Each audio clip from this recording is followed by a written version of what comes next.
Well, in his first season as BYU's head coach, Kevin Young has the Cougs back in the AP Top 25. He has BYU 5 games above 500 in the Big 12 for the first time, and he's leading the most efficient BYU offense of the Ken Pomeroy era. And the best may still yet be to come. Let's begin tonight's show by welcoming back into Studio C the head coach of your BYU Cougar Hoopsters, Kevin Young.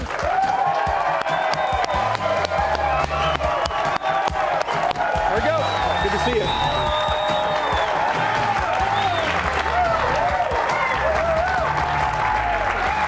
All right. The folks are fired up. Yeah, I got a packed house in here tonight. Yeah. I'll tell you, the good times are rolling right now. What a great stretch you're on right now. Yeah, things are going well. You know, it's been a lot of, I think, just the work ethic of the guys. You know, staying with it every day, and it's just been fun, man. Guys making each other better and starting to see, a lot of results. And now you've got a number next to your name with the national ranking. And you talked about it earlier in the week. You said, that's not really the end goal, but it's good for the guys to get the recognition, see that maybe that number pop up on the bottom of the screen when your schedule pops up. And that's just, it's a good sign of recognition. Yeah, no, I mean, that for me is what, I like about it, just the players, getting recognized, nationally. As I said, it doesn't really change much for, what we're trying to do big picture wise, but certainly, happy for our players to get the recognition. So ranked 25th, 20 wins on the year. The Big 12 record is excellent. The expectations you had for this season, and they may not be met until you get to the end. You can look back on it. But did you hope this would be possible in your first year at BYU? I could talk a lot about just my view of just expectations. I've never really been a big expectations person in sport. I think it's, it sounds really cliche, but I don't think you should limit yourself. I think you should just try to be the best version of what you can be. And for us here, I think it's really shaped our identity as a team that just comes in, and we don't really talk about what's happening in 2 days. We talk about what's happening today, and that's really been kind of our mantra. And then we, as you guys probably heard me say, we try to stack that on the next day, the next day, the next day, and that's just kind of how we go about our business. So, in terms of how we message things to the players. Now, when I'm at home and I'm laying in bed and I think about, what we want to do, yeah, I mean, I have lofty ambitions and things like that for our group, but, I kind of keep that to myself, and maybe, really just me and my wife, and maybe sometimes our coaching staff, but I try not to get caught up in all that stuff. Well, last week when we met here a week ago, we were on the cusp of this long Arizona State road swing that was coming up. And now that we're on the back end of it, it couldn't have gone any better for you. Yeah, it was great. I mean, that game in Tucson, really my first time in that building, really my first time in Tucson in general. You lived in Phoenix, but you never got down there. Never made it down that way. And I've had coached and worked with a lot of players and coaches who have ties to the university, so that was fun to rub that in their faces. But but no, just what a good college basketball game. I think that was probably one of the best games of the college season. It just was one big play after the next, and great environment in terms of the intensity and so forth. And happy for our guys to be able to pull out one like that. It's so hard to win in that building, and the only 2 teams that had won before you were a couple of top 5 teams. Duke went in there, and Houston. That was it before you got the win on Saturday. Yeah, impressive. Tommy's done a great job of carrying on a long tradition down there. He's a really good coach, and they run good stuff, and they compete. They got high-level players, and Caleb Love feels like he makes every big shot in every game, and almost single-handedly willed them back into it. But our guys had something to say about it, and that's kind of what I've been trying to get our guys to think, all year, and I think they're really starting to, have that type of moxie. It was an awesome response, too, because Caleb did put them ahead in the closing seconds, and you had to come down and make a play, and it was a good call, and then Richie makes 2 free throws that are as pressure-packed as they come in the college game. Yeah, and even just leading up to, I mean, it was so loud in there But it was almost like off of a movie when like the movie's all loud and then it just like it's like a boxing movie when the guy's taking punches and then all of a sudden it like slows down and he like sees everything in slow motion. That's kind of what that last timeout felt like, where it got quiet all of a sudden. I just looked at all the guys and just said, hey man, we're gonna go make this play. And I didn't see one guy in there that had any doubt in their mind that we were gonna go make it. And so just happy for the guys. That's the way the weekend started, and then you got to go back to your old professional home up the road in Phoenix and spend a few warm days up in the Valley of the Sun. No, that was fun. Just being able to, we went over to the Suns facility and practiced for a few days, which was cool. That's a near and dear, to me. Had a lot of good moments in there in that building, man. Had a lot of, make the finals run with those guys. So to be back in that building with our group was a little bit surreal, but also really cool. For me personally, I think the guys enjoyed it as well.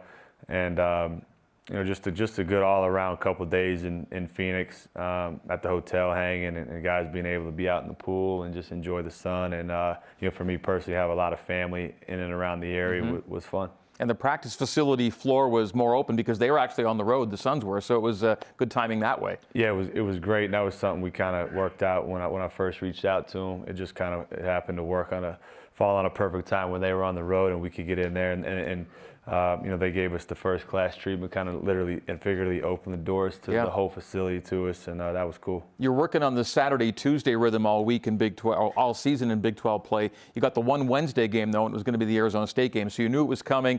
You had the extra day, and then you play the game just last night, as it turns out, and you end up with the sweep after beating ASU. Yeah, I mean, that extra day was kind of nice to sort of decompress from that Arizona game. So it kind of fell in a timely manner there. And, that ASU game, we knew it was going to be those games are hard. I said this to our players. I think I said it after the game as well. But a game like that reminded me of when I was coaching in the minor leagues where, you're coaching, you're getting ready for a game, and like day of the game, the other team's two best players get called up to an NBA team, and now they're left with 7 healthy bodies. And lo and behold, those games were always some of the hardest games because guys come in and they're playing free, they're not looking over their shoulder. And that was certainly the case in that game. You got to give Coach Hurley credit for having his guys ready to go. And again, I was happy that we were able to sort of get in front of that and talk to our players about what that was going to look like. And, we came out of the gate, shot the heck out of it, and they made a run, and we were able to, use our depth to kind of wear them out. But, I think you just look at the records and you look at what we had done 2 games prior, you think you're just going to show up and win the game. That's certainly not the case, and I thought our guys handled it and approached it in the right way. You've been rolling out some big numbers, and Opta Stats posted this last night. You're the only Division I team since the turn of the century to have 3 straight games where you score 90 or more in each game, shoot 50% or better in each game, make at least a dozen threes in each game, and keep the turnovers under 12 in each game. That's how efficient you have been. I think you've got 91, 96, and 91 in league. In a tough league like this, things are really clicking on offense. I mean, kudos to whoever dug up that many stats. That's impressive to do that. But no, I just think it's a credit to our guys' connectivity. I think our spacing is I think separates us quite frankly in terms of our competition, and the way that we have a lot of guys who can make shots, and you got Jaeger and Dallin kind of facilitating things. You got Kaba and Foose rolling to the basket. Teams have to make a decision. I think we see it a lot on the film where whether it's the first half they decide, hey, we're going to take away the rim, and all of a sudden we're getting threes. And then they try to make an adjustment. Okay, we got to guard the three-point line. Now Cade was getting lobs, or Jaeger's getting layups, or Richie's driving. You know what I mean? So I think we do present that kind of pick your poison problem. And when the 3 ball is falling for us, I think we're a really hard team to defend. We're going to show some game clips of Richie in a second here, but before we get to the clips, just a note about the fact that he wins the Big 12 Player of the Week award and a National Oscar Robertson Player of the Week award in this past week. And it's such a good league. It's so hard to win that one Player of the Week award because the nominations are so deep every week. So to win it, and it took a while for BYU to get one, but Richie was clearly as deserving a player as BYU's ever had with his performance in the last couple games. Yeah, I mean, he's played at a consistent level, all year for us. Once Big 12 season started, he really, kind of took off. But, You know, and Richie said this post game when somebody asked him about it, and he's as humble as anyone I've ever been around. But this is something we say to the players, even early in the year when Yegor got Newcomer of the Week a couple of times. I mean, those really are team awards. You know, even though it's an individual, you know, there's guys got to pass it to him, guys got to screen for him, guys got to space the floor for each other, guys got to, you know, you don't hit 17 threes by chance. You know, that takes a lot of work and a lot of connectivity and a lot of unselfishness. And so, you know, Richie's been on the other end of a lot of those, and then obviously credit to him for being able to convert the looks that he's gotten. But he's been a rock for us all year, and I think the national stage is really starting to take notice. No doubt. Let's get to some highlights of all we've talked about. BYU's Arizona Road Swing opened last Saturday night in Tucson. BYU back at the McHale Center for the first time in more than 15 years. Last time BYU played there, the Cougs lit it up way back in the Jimmer days. They scored 99 last time they were there. Well, it was more the same on Saturday. Highlights and stats now coming your way, presented by Intermountain Health, official medical provider for BYU athletics. And we're going to start with Richie Saunders. He had 23 in this game. At the time, it was his 7th Big 12 game with 20 or more points. He was 8 for 10 from the field, super efficient, 3 for 4 from 3. And, of course, he has the game-winning free throws with 3 seconds to go. What a night. Yeah, I mean, his efficiency is incredible. I mean, usually, you know, the field goal percentage that he shoots on the year, you really only see with bigs. So to do it as a perimeter guy is super impressive. In that game, obviously, his efficiency was incredible. Yeah, in Big 12 play, he's second in field goal percentage, and everyone around him, first, third, fourth, fifth, they're all bigs, because that's what you expect from those guys. Yeah, I mean, his efficiency is incredible. For me, it's just the quick decision making. You know, he's a perfect fit for, you know, how we want to play. It's just been a perfect marriage of his strengths and, like, you know, kind of stylistically how we like to do things. And, you know, all the credit goes to him and the guys for, you know, getting him the ball and his ability to finish it. Maybe the embodiment of what you call .5 basketball, I guess. Yeah, absolutely. I was just talking to a buddy of mine on the way over here who I was in the NBA with for a long time. And, you know, that's a .5 is like a Spurs mantra. This guy's a Spurs kind of child. And so I was like, man, this guy Richie's just a .5 machine, and he's killing it. All right, let's take a look at Cannon Catchings, who had a really nice game in Tucson. Big part of your win. Cannon had 14 in this game, the most since he had 23 in that perfect Baylor night. And he did 14 points in under 15 minutes, 4 of 6 from 3. He made 2 of his 3 free throws. And going into the ASU game, he was shooting about like 80% from the free throw line and 50% from the arc over the last number of games. He picks his spots for you. Yeah, he does. I mean, he's a guy when he's hunting those catch and shoot opportunities. You know, I think he gives a different you know, weapon because he can get it off. You know, I'm on him all the time about, you know, trying to just be aggressive, hunting those. In that game, we brought him off some off-ball screens, got him on the move a little bit more. You know, he's showing his versatility there. But I thought he was as locked into the defensive game plan in that game more than he's been in any game we've played this year. So, you know, when he's doing that, that gives me a lot of confidence to leave him out there. And then obviously when he's making shots, it's really tough to not have him out there. Let's roll on to Yegor from the Arizona game. Yegor scores 13 points on 6 of 11 shooting. At the time he extended his 3-point streak to 9 games, he did make a 3, a pretty dramatic 3 for you. As the shot clock was expiring, I don't think he knew till the very, very end when they were screaming at him. How did that one turn out? Luck, you know, it was luck. I mean, he you know, for him, unfortunately, you know, he's been on, you know, when you're the point guard, like, you know, guys just throw you a grenade half the time when the clock's winding down. You have to heave it up, but, you know, that's part of the game, and he was able to knock it in. That was a big moment in that game.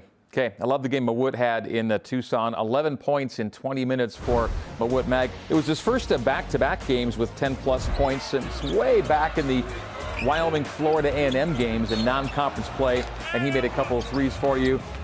Man, he wasn't a starter for you for a lot of the year, and he's really embraced his starter's role. And again, we've talked about it with him, but kind of whatever you need for him to do, he gets it done. Yeah, I mean, I love coaching him. You know, he takes on every challenge, you know, and he's a guy that's got a lot of pride in his individual defense. But, you know, offensively, I think he's a guy that just has really bought into keeping it simple. You know, he's too talented. I told him that you're too talented to have a low, you know, field goal percentage. And so he's really kind of simplified his game. I think he's he shoots open threes and he gets to the basket and plays off 2 feet, and that's a recipe for efficiency. And I think he's kind of been a poster child of that. Keba Keita, I never want to take for granted what he does for you, but he was perfect from the field in the Arizona game. 5 for 5. And if you want to include his last 5 games, in fact, all games of your win streak, he's shooting around 90%. A lot of high percentage looks for him, but he's become a really clever finisher around the rim when he's not always dunking. Yeah, I mean, yeah, good point. I mean, his touch is starting to get more and more confident around the basket.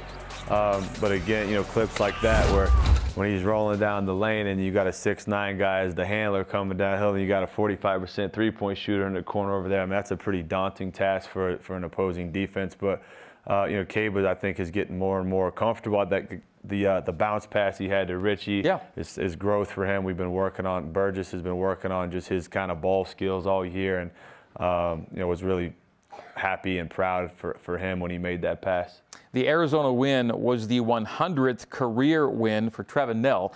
Trevin's climbing a lot of these career charts in terms of longevity and wins, and Trevin had 9 in Tucson, perfect on his free throws, and it was his 141st game played, which put him second place all time, or tied for second. Now he's second place all time, and it's kind of what you want from a veteran, which Trevin is. Yeah, he was great. That particular play right there, that was one me, him, Yegor, and Keba worked on for about 10 minutes, just the 3 of us. The favorite action we ran when I was with the Suns, and then Arizona guarded that a specific way in game 1. I knew we could hit him with the counter in game 2, and so that was a high level, play that they all made collectively, and then Trev hit a huge shot coming out of a timeout. He's been I told him after the game, you make me look like I know what I'm doing when you can make these shots flying off these screens. So if you were running that play with the Suns, who was the son that Trevin Knell is in that play? Yeah, so he was Book in that. Okay, yeah, he was Booker? He was Book, Yegor was Chris, and Keba was Ayton. I love it. Oh, good stuff. All right, BYU and Arizona. Cougs win at 96-95. Let's take a look at the final score sheet.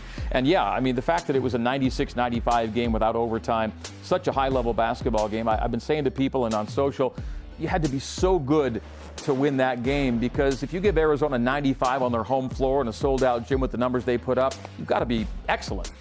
Yeah, I mean, it was our offense was rolling that night. So was theirs. It felt like whoever was going to get the last stop was going to win it. But our guys did it in that game more than any game. Offensive execution in terms of there was specific matchups we were trying to get to guard the pick and roll. And they did a good job of getting the right guys involved.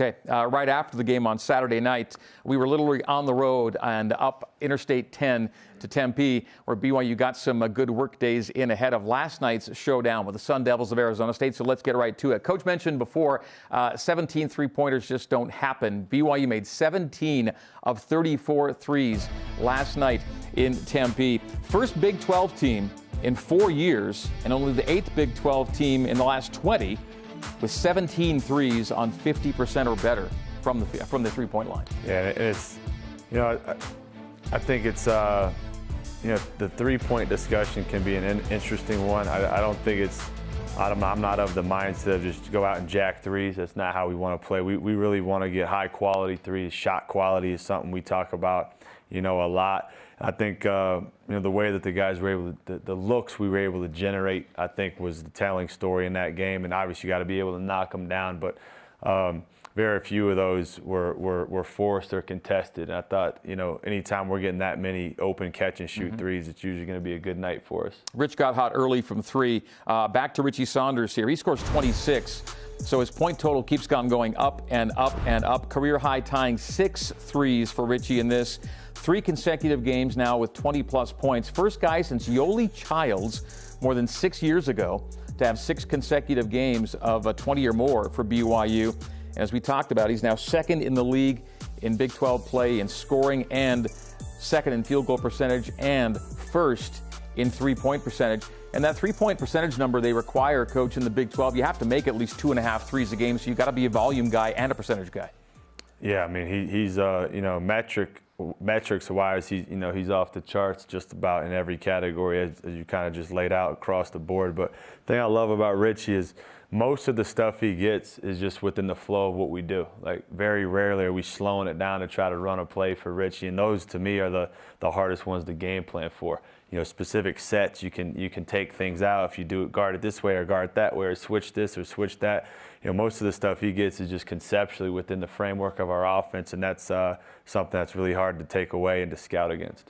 We're going to be back to Trev here and show Trevin Nell's great night from 3. He was 5 for 6 from deep and 6 for 7 overall. I like the fact he had a season-high tying 4 assists on this night, and he was super efficient there too. 18 points in just 21 minutes. Yeah, I mean, I thought he really got us out of the gate well.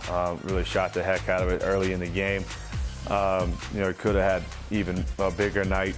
Yeah, I went with some, you know, Trey a little bit longer in the second half. Just felt like we needed a little more athleticism defensively out there. But you know, Trev's a stud. You know, when he's rolling, we try to go to him, and you know, if I do have to make that adjustment or whatever, he's not crying about it. He just wants to win, and he's been a steadying, you know, force for us from a leadership standpoint, you know, kind of all year, regardless of how he's playing. I think that also applies to Dallin when you bring him in the game too. He has three or more assists in 14 straight games now. He's 4th in the Big 12 in league play in assist to turnover. He's top 15 in assists per game. And last night in Tempe, he scores 13, along with 4 assists and an efficient shooting night as well. 5 for 8 from the field. Yeah, I mean, he's really starting to hit a groove just in terms of playing strong with the basketball. I don't think he's getting sped up nearly as much as he was early in the year. And in that game, you know, when they were making a little bit of a run, the ball was in Dallin's hands. He made some huge plays down the stretch, and to be able to trust him and his teammates trust him to be able to close the game out on the road gives me a lot of confidence moving forward. And he seems like the rare guy that may even be more comfortable dribbling into threes than maybe on the catch and shoot. Well, no, he is. I mean, he's a better off the dribble 3-point shooter than a catch and shoot 3 guy, which is hard to do. But it is a strength of his. He's one of the few guys that we're okay with making that, you know, if he's taking more off the dribble than catch and shoot. Okay, I love showing Foose, and Foose had 10 and 4 for you last night, and he played fewer than 20 minutes because you have so many guys that can play and only so many minutes to go around. 2 double-figure scoring games in his last 4. He's 10 of his last 15 from the field, and he had a season-high 4 assists for you as well. Yeah, he played great. I mean, they were bringing their bigs up and pick and roll, and he was able to get behind him. And then, I mean, that kid he's going against got about 8 inches on him. It feels like he still puts him in the basket, but. You know, Kaba had got a little illness when we were in Phoenix, and so you know, I went with Foose earlier in that game to not wear Kaba out, and gave him a little bit of an extended run, and he took advantage of it. Okay, and let's finish it up with Cable. We'll see him again. Last 4 games for you, Coach. He's averaging 9 and 8 points and rebounds. And I mentioned the high percentage he's shooting from the field.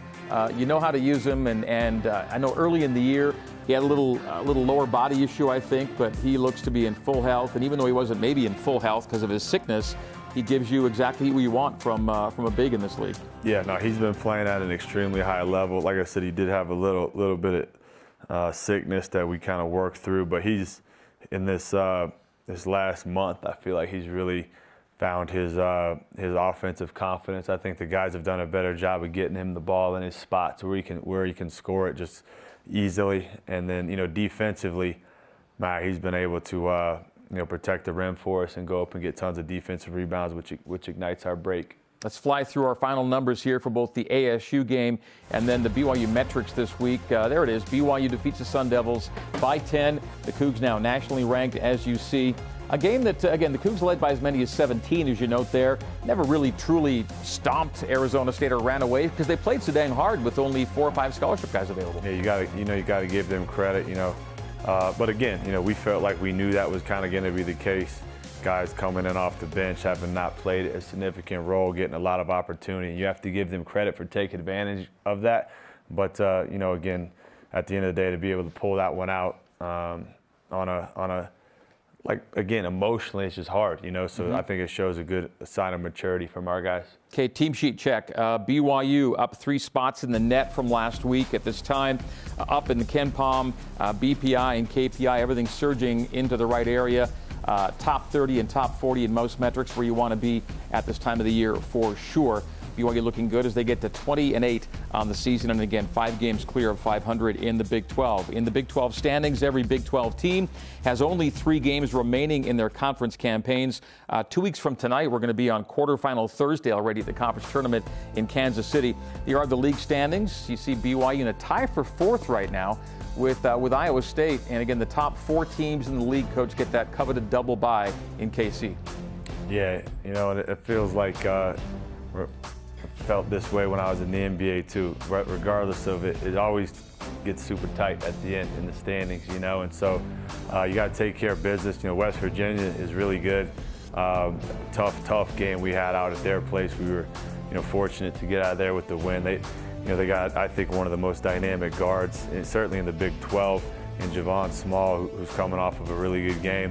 And will be, we did a good job against him up there, so I know that they'll be scheming, you know, some different things to get him going, so that'll be a tall task for us. You held them to 9 points at their place. All right, time for our first break, and a reminder that your day-to-day Cougar Sports play-by-play happens on BYU Sports Nation with Jeremy and Spencer, weekdays noon Eastern, BYUtv and BYU Radio. When we come back, Deep Blue will reintroduce us to all-conference candidate Richie Saunders. And the Cougs numbers man Tyson Jex will join us in Studio C as BYU basketball with Kevin Young continues. Stay with us.